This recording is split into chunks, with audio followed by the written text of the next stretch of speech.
कैसे हैं आप सब। तो आज का हमारा टॉपिक है क्रिस्टल के समुदाय यानी क्रिस्टल के टाइप्स। इसके पहले का जो वीडियो है वो क्रिस्टल के बेसिक्स के ऊपर है, तो अगर आपने वो नहीं देखा तो पहले आप उसे एक बार देख लें। तो यहाँ पर क्रिस्टल के टोटल 7 प्रकार होते हैं और ये जो प्रकार हैं वो कैसे बनते हैं, जो उसका यूनिट सेल होता है क्रिस्टल का यूनिट सेल यानी कि वह सबसे छोटी इकाई जिसकी पुनरावृत्ति से यानी कि रिपीटेशन से हमें क्रिस्टल स्ट्रक्चर प्राप्त होता है। तो जो यूनिट सेल की भुजाएं होती हैं x axis y axis z axis में और दो भुजाओं के बीच बनने वाला जो कोण होता है, अगर वो चेंज होता है तो फिर आपको अलग अलग टाइप की क्रिस्टल प्राप्त होते हैं। तो एक बार हम उसको देख लेते हैं। तो अभी आपको स्क्रीन पर क्रिस्टल के 7 प्रकार दिख रहे होंगे। ये जो सातों प्रकार हैं जैसे क्यूबिक, फिर स्क्वायर प्रिज्म, रेक्टेंगल, जो भी और 7 नाम हैं वो डिपेंड करते हैं अल्फ़ा बीटा गामा और ए बी सी पर। जैसे जैसे ये चेंज होता है उसके हिसाब से जो इसके स्ट्रक्चर्स होते हैं उनके नाम भी चेंज हो जाते हैं।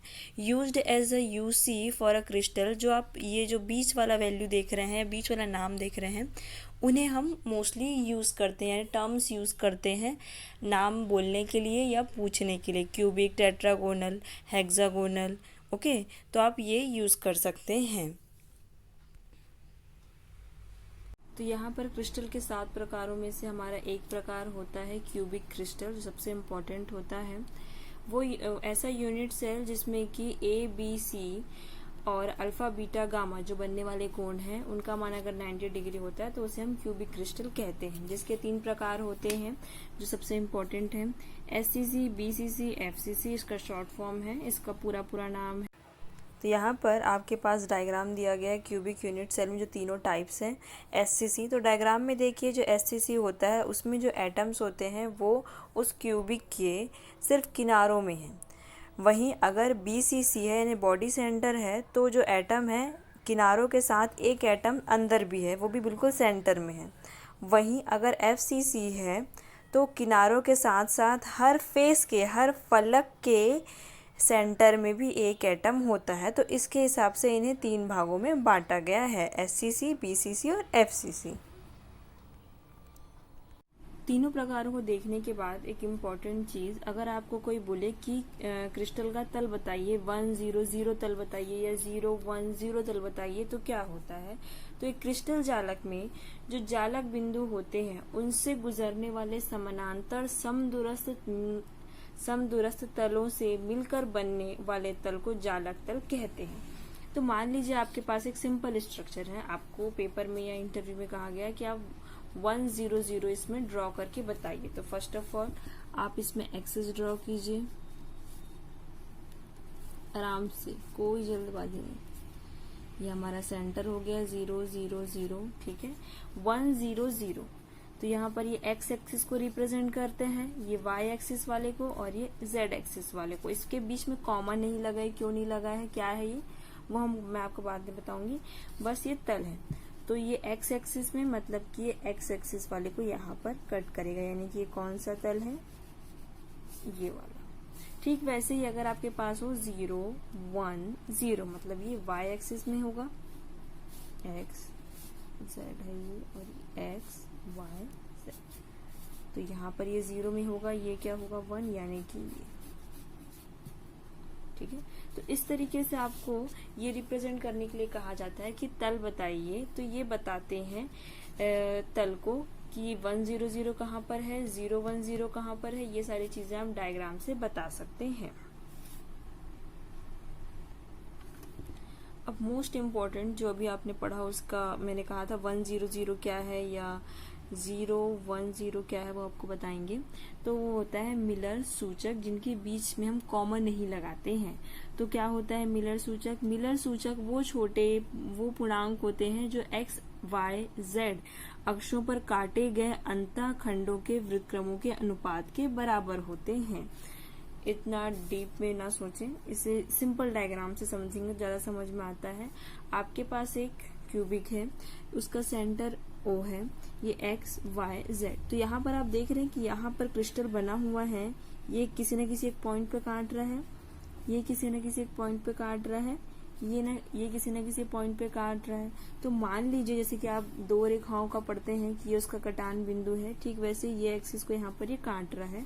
तो मान लीजिए यहाँ से यहाँ तक इसका जो लेंथ है L1 है, यहाँ से L2 है, यहाँ से L3 है। ओके, तो जो उनके वृत्त क्रम हो यानी कि इनवर्स 1/L1, 1/L2, 1/L3, उसके अनुपात को हम क्या कहते हैं, मिलर इंडिसेस कहते हैं। ठीक है, इसकी वैल्यू कुछ भी हो सकती है, डिपेंड्स ऑन अ क्रिस्टल। अगर आपके पास इससे रिलेटेड क्वेश्चन आता है तो आप उसे कैसे सॉल्व करेंगे, जैसे मेरे पास इसके 2-3 एग्जांपल्स हैं।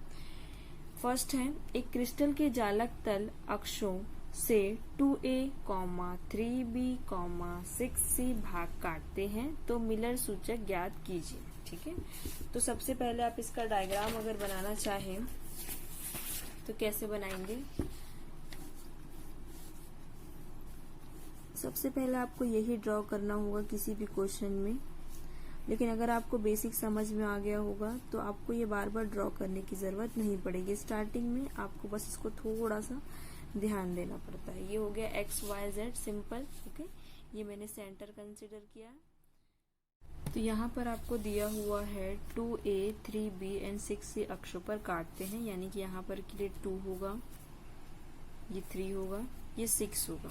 तो यहाँ पर जो A, B, C दिया हुआ है वो सिर्फ आपको रिप्रेजेंट कर रहा है कि ये X एक्सिस वाला है, ये Y एक्सिस वाला है, ये Z एक्सिस वाला है।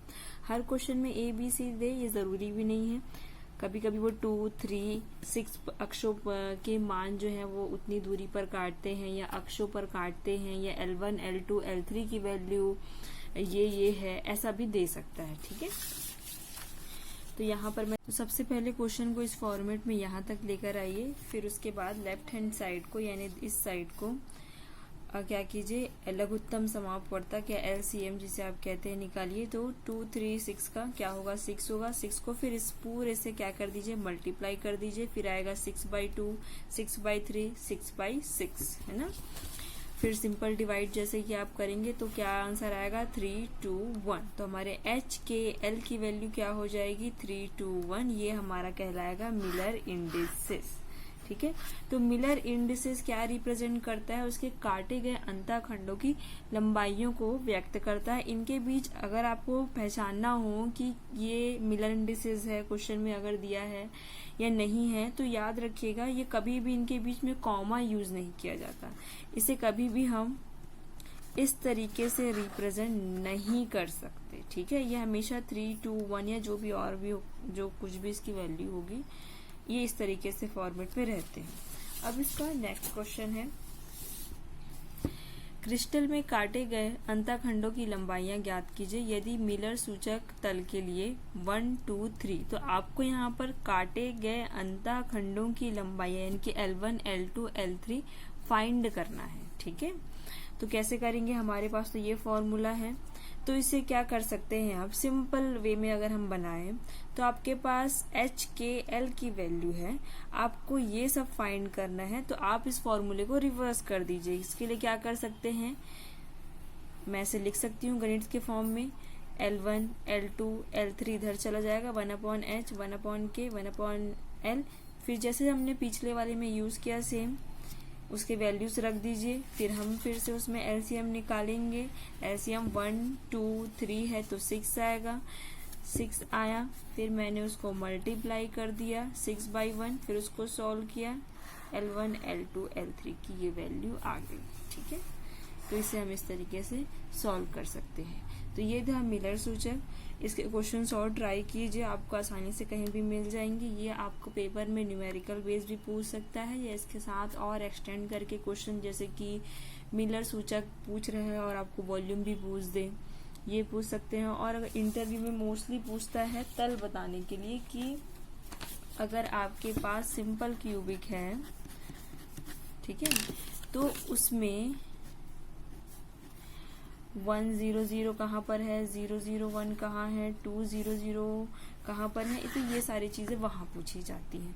तो आप जिस भी क्लास में हैं, जिस भी चीज की तैयारी कर रहे हैं उसके हिसाब से आप अपना पॉइंट ऑफ व्यू देख सकते हैं। बट सबकी डेफिनेशन इम्पोर्टेंट है, चाहे आप कोई भी क्लास के लिए पढ़ रहे हो, कहीं के लिए भी पढ़ रहे हो, तो उसे ध्यान दीजिएगा। Okay, thank you for watching.